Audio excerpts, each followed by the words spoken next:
family namin, 3 kami magkakapatid. Ako po yung pinakabunso. Karoon kami ng bahay sa squatter area.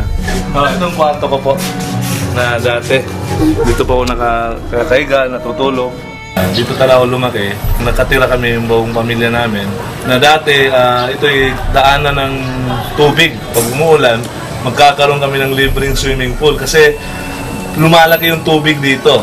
At ngayon ay siyempre natambakan na ng mga lupa at nagbago na, pero memorable masyado to kasi dito ako panganak at dito din ako lumaki. Nakamalay na ako sa buhay ko, doon ko karoon ng mga pangarap na balang araw magkaroon kami ng bahay na maganda, na buhay na maganda. Dahil po yung buhay talaga namin napakahirap noon. Kasi nga yung trabaho ng papa ko, family driver ng isang consular. Nakuha sa dahil sa kabaitan din ng papa ko. Kaya nakapagtrabaho siya sa city government, driver lang din. So yung mama ko naman din, siya naman yung nagpapatakbo ng karinderya. Yun din yung kinukunan ng extra income nila para makapag-aral kami magkakapatid. At nabubuhay kami sa 5-6 yung pautang. Hindi ako nakapagtapos kasi nga nabaon kami sa utang. Tinakripisyo ko yung pag-aaral ko dahil para sa kapatid ko. Kaya naghanap ako ng paraan na para makatulong sa parents ko. Dahil sa hirap na naranasan ko po. Yun yung naging lakas ko na para magbuo ng pangarap na balang araw malalampasan ko lahat ng problema namin. Malalampasan ko yung kahirapan namin. Naghanap ako ng mga oportunidad para mahihaon sa kahirapan yung family namin. Nung natapos na ng pag-aaral ng high school, way back 1999, parang naging tambay ako kasi 1 year din ako hindi nakapag-aral agad. Kaya yung ginagawa namin doon, ginagawa ko doon, talagang nagtatrabaho. Kaya lahat ng trabaho sa terminal, Ecoland Terminal o terminal ng bus ay naranasan ko po yan. Paglilinis ng sapatos, yung pagbibenta-benta ng mga durian candy, at saka yung pagkakarga ng mga bagahe ng mga pasahero. Yun, naranasan ko po yun para makatulong ako sa mama at papa ko. Humingi ako ng pagkakataon ng Panginoon na kung bibigyan niya ako ng chance ay hindi ko talaga pakakawalan. Yung unang pag-iempleyado ko po, award craft po yun, yung paggawaan ng mga plaque, ng mga trophy. Actually, nagtrabaho ko para sa ate ko, para makapagtapos siya ng pag-aaral niya, na makatulong din ako sa mga tuition niya at saka sa parents ko. Nung nag-graduate yung ate ko, nag-stop na akong magtrabaho at pumasok na ako sa negosyo, pagninegosyo. Kasi alam ko nung sa pagninegosyo, doon natin makukuha yung mga pangarap natin. Doon, may isang company akong napasukan na talagang yun, doon ako namulat na talagang grabe pala yung potential income ng ganitong klaseng negosyo. Kaya na-challenge ako doon. Sabi ko, pag-aaralan ko to, kasi nasa-challenge ako sa mga taong umaasenso. Kahit anong background mo, nakapagtapos ka man wala, open sa lahat, sa mga taong nangangarap. So ako yung taong gigil na gigil dati na talagang makuha ko mga pangarap ko. Kaya nung napag-aralan ko siya, ay hindi din pala parang gano-gano ka basa-basa kang papasok. Kasi ang dami ding mga kumpanyang na parang may company, may produkto, pero wala namang silbi yung mga produkto at hindi nagtatagal.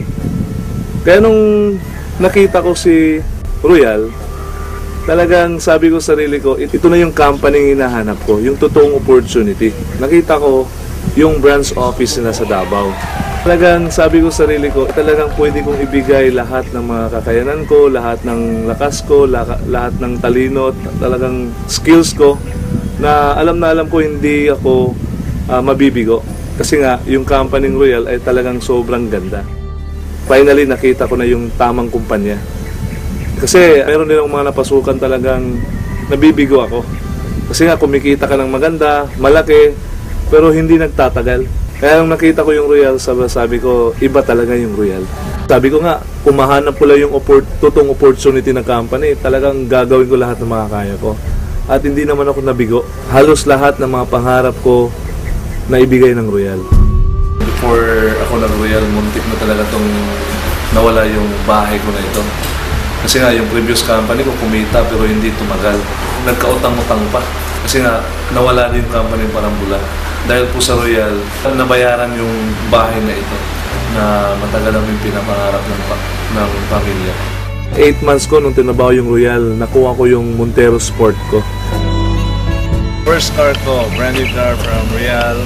Doon ko na unang na-experience na nagkaroon ako ng sasakyan dahil po sa Royal yon. At dahil din po sa Royal, after 1 year ko po, na-awardan po ako sa executive circle ng company. After 2 years ko, umabot na pala ako ng 6 million na kinita ko. Kasi na-recognize po ako as a presidential circle ng company Royal. Kaya grabe yung nangyari sa buhay ko. Lalo na ngayon, in 3 years time ko sa Royal, na nagkaroon ako ng opportunity na makasama sa travel ng company. Ang kagandahan po ay sa Brazil. Dito sa Royal, lahat sinasabi, lahat pinapangako nila ay nagkakatotoo. Iba talaga palang maka-abroad ka. Hindi ka lang nagninegosyo at kumikita, pero ma-experience mo ang totoong lifestyle na binibigay ni Royal. Grabe! Kaya noon, na-enjoy ko po yung travel namin sa Brazil. Ang kagandahan po, kinuha ko na naman yung pinakapangarap kong sasakyan. Sabi ko sa sarili ko dati, nung dati kong company, mabibili ko na yung Hummer ko. Kasi kumikita ko ng malaki, hindi tumagal. Bumagsak. Kaya parang nasaktan ako doon. Dahil sa Royal po, na-inlove ako ulit. At dahil po sa Royal, yung pinapangarap ko ay talagang nagkakatotoo lang. Ito na nga ho, yung Hummer or H2 ko po. Kasi sa Davao, hindi ka basta-basta magka-hammer dito. Yung mga nagka-hammer dito, yung mga may-ari ng mga mall, may-ari ng mga hotel, yung mga may-ari talaga na talagang kilala sa negosyo dito sa Davao. Ang malupit doon, isa sa may-ari ng hammer ay royalista. Dito pong bahay na ito, actually ito yung pangarap ng mama ko. Dahil single pa naman po ako, wala akong ibang pinapangarap kundi pasayahin at paligayahin yung mga magulang ko. Ang dami ko pang pangarap sa kanila. Sabi ko nga sa papa ko na dapat na magretiro na siya. Ayaw ko nang magtrabaho siya. Alam ko kasi yung hirap na naranasan nila sa buhay. Sa hirap ng naranasan nila at hirap ng nadaanan nila sa buhay nila, binuhay pa rin nila kami nung mga bata pa kami. Kaya ngayon, nung ako nang nasa kalagayan ko, ay gustong-gusto ko naman makabawi sa kanila. Masaya pakinggan na may anak ka na nag-alala sa pamilya niya. Sama sa amin, papa niya. Salamat. Kung gaano ko kamahal yung sarili ko, ganun ko po sila kamahal. Kaya lahat, habang single pa po ako, habang hindi pa ako nag-aasawa, binibigay ko po yung kaligayahan nila. Inauna ko po sila. Marami tayong kaibigan, magiging partner. Pero ang masabi ko lang, nag-iisa lang sila na ina at ama ko sa mundong ito.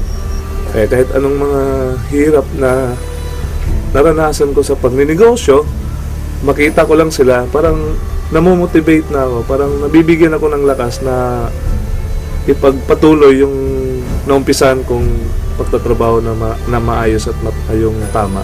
Sila din yung dahilan na umabot ako sa naabot ko ngayon. Kasi kung hindi dahil sa kanila, siguro matagal na ako rin nag-give up. Kaya kahit anong gawin ko, lahat ng ginagawa ko, sa ngayon po para sa kanila po.